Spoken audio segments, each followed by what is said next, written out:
Un abuelo cherokee le está contando a sus nietos que en su interior ocurre una batalla terrible entre dos lobos. Un lobo es la luz, es la esperanza, es el amor, es el optimismo, son las ganas de salir adelante, esa convicción de que no importan las circunstancias, el mundo puede hacerse mejor si uno trabaja con esmero, si se compromete.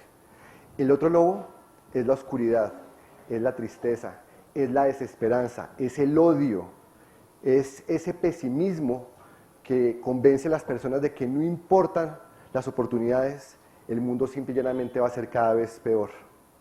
Naturalmente, un nieto preguntado, una nieta preocupada, le va a decir, abuelo, ¿cuál lobo va a ganar esa batalla?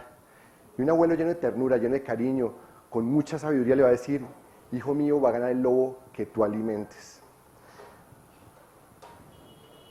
Estamos viendo una época de muchos cambios, una época en la que las nuevas tecnologías literalmente disrumpen lo que se ha disrumpido en el pasado y nos traen nuevas disrupciones constantemente. Tecnologías como la impresión 3D, tecnologías como el análisis de Big Data, los datos abiertos, la genómica de última generación, pero sobre todo la inteligencia artificial, vienen haciendo estragos en la estructura de la forma de pensamiento alrededor de la sociedad, de la política, de la economía. Y vemos que hay una tendencia negativa. Eso no es nuevo, eso ha pasado antes. Lo que vemos hoy, lo que experimentamos hoy como tensiones entre diferentes elementos de la sociedad frente a cómo reaccionar a los cambios, muchas voces llamando a retomar ideas del pasado, planteándolas como si fueran ideas novedosas, eso también ha sucedido en el pasado. Hace 2 siglos, los luditas se opusieron a la revolución industrial, destruían máquinas, creaban movimientos sociales, fueron la primera forma de, si se quiere, como de revoluciones modernas que causaron daños alrededor del mundo y también forzaron algunos cambios importantes. Pero lo cierto es que la tecnología no discrimina entre formas de pensar, no discrimina entre razas, no discrimina entre ideologías, no discrimina entre religiones, entre orientaciones sexuales. La tecnología tiene una lógica que simplemente va hacia adelante y depende de nosotros con qué actitud la enfrentamos y de qué manera construimos alrededor de ella. Hace un poco más de un siglo también hubo un momento de tensión. Nuevamente, no solamente la gente estaba entrando en procesos de educación masiva, alfabetizándose, había nuevos medios. La televisión, la radio, el cine se convirtieron en el foro global de intercambio cultural. Y hubo quienes, de manera anticipada, aprovecharon esos espacios. Estos 3 personajes tienen muchas cosas en común. Historias de genocidio, crímenes de lesa humanidad, dictadores, regímenes totalitarios que causaban enorme daño. Adicionalmente, los 3 fueron candidatos al Premio Nobel de Paz. Un tema importante a tener en cuenta con respecto a esto es la confusión que se causa sobre los valores y los principios cuando el orden está cambiando, cuando los paradigmas están cambiando. Es por eso que es importante que actuemos con convicción, con optimismo, que alimentemos el lobo adecuado. ¿Para qué? Para que el resultado de nuestros tiempos no vaya a ser otro periodo oscuro, otro periodo de dificultades. Tenemos que creer entonces en un futuro y para eso tenemos que ser creativos. Tenemos que entender que es en la cultura, es en la creatividad, es en nuestra identidad donde reside la respuesta. No es en los falsos paradigmas que nos plantean los profetas del pasado. Como dijo en su momento Franklin Delano Roosevelt con respecto al nuevo orden de Hitler, ahí no hay nada nuevo y no es ningún orden. Se trata entonces de crear, de entender que es en los creativos, en los cultores, en los gestores del patrimonio, en los protectores de nuestras tradiciones, donde encontramos la inspiración para precisamente ser fuertes y transformarnos para que el entorno sea un entorno que transforma con humanidad. 3 cosas que les quiero contar. Lo primero, un cambio que tiene que ser muy importante, y es el cambio alrededor de ser, es decir, es el cambio alrededor de darle el sentido a la cultura. Ahí vemos la frase de Benedetti, una frase muy linda. Parte del problema en el mundo en que vivimos es que creíamos que todo lo teníamos resuelto y si ustedes preguntan a las grandes compañías de entretenimiento, hace 20 años, 2 jóvenes les cambiaron todas las preguntas y se han demorado casi 2 décadas en encontrar nuevas respuestas. Aquí lo importante es que entendamos que tenemos que mantenernos con los pies en la tierra. ¿Y eso qué quiere decir? Tenemos que entender que si creemos en el talento de la gente, podemos encontrar respuestas. Estos son los jóvenes de la Orquesta de Instrumentos Reciclados del Paraguay. Estos son jóvenes que provienen del barrio más pobre de Asunción, un tiradero de basuras. Fabio Chávez, el creador de la Orquesta de Instrumentos Reciclados de Cateura, que es el nombre del barrio, decía, el mundo nos tira basuras y nosotros le respondemos con cultura. A lo que voy con esto es que estos jóvenes que ustedes ven en esa pantalla, junto a otros jóvenes que han hecho parte de este proceso, han dado conciertos en más de 50 países del mundo, más de 1000 ocasiones en las que han podido inspirar a cientos de miles de personas. Eso no es un logro menor, han sido teloneros de Metallica. Y si ustedes comparan la experiencia de estos jóvenes a través de vivir la cultura, a partir de practicar un arte con disciplina, con trabajo en equipo, ¿qué tenemos ahí?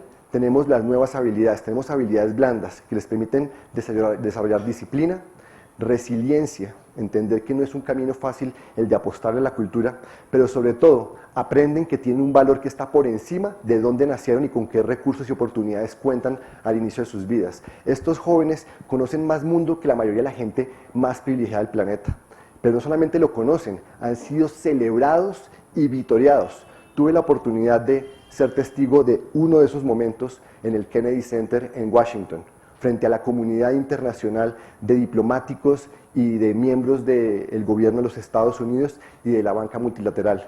Y fue absolutamente emocionante ver cómo llegaba el mensaje de la música de unos jóvenes que nacieron sin esperanza, pero que estaban transformando al mundo.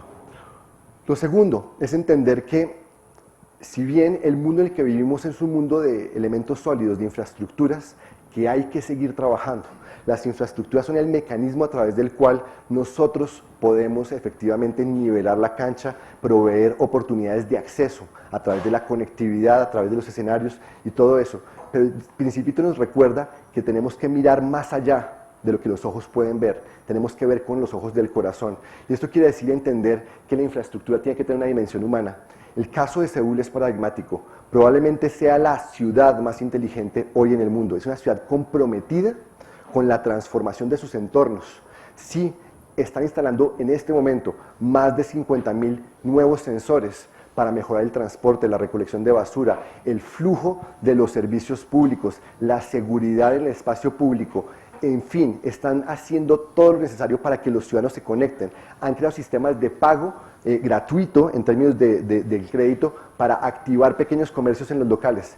¿Qué es lo que tienen en común todas las acciones que tiene Seúl? Tienen que el individuo está en el centro de la estrategia. Están construyendo todas sus estrategias alrededor de las tradiciones locales, alrededor de las economías locales, alrededor de la identidad de cada barrio.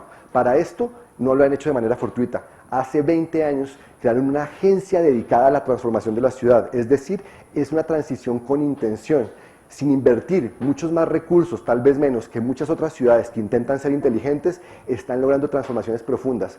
Nuevamente, el elemento central, el hilo conductor de esa transformación en infraestructura, que da acceso al intercambio y a la actividad particular que permite vivir con dignidad, está en el comprender el valor de la cultura, de la identidad y del simbolismo. Y pues una tercera dimensión, es la dimensión de las instituciones. Bruce Lee aquí nos recuerda que no es solamente pensar en cómo es que nosotros nos sentimos frente al mundo, con qué actitud lo enfrentamos, es entender que tenemos que estar atentos a actuar, atentos a evolucionar. En este sentido, los invito a conocer la historia de Townhouse. Townhouse es un proyecto que nació en Egipto en el año 1998, en un barrio del Cairo, un barrio que era una zona sin ley, una zona abandonada. Un joven norteamericano, lleno de energía, lleno de sueños, se encontró con una casa, averiguó quién era el dueño de la casa. Esa casa abandonada pertenecía al Ministerio de Cultura y comenzó a hacer algo muy interesante, a evolucionar las instituciones. En lugar de decir, alguien debería hacer algo para restaurar esa casa, él asumió el reto de convencer al ministerio de que le diera una oportunidad administrando ese espacio. inició el proceso con la creación de unas residencias artísticas para que artistas jóvenes europeos se fueran temporadas de 4 a 6 meses a esa casa y se juntaran con artistas locales.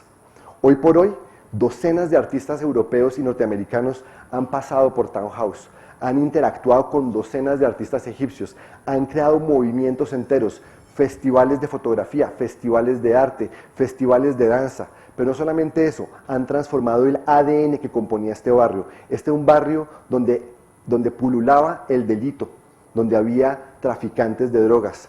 Con el tiempo, los talleres de mecánica que existían alrededor fueron diciendo, ¿sabe qué? Yo le creo este proceso.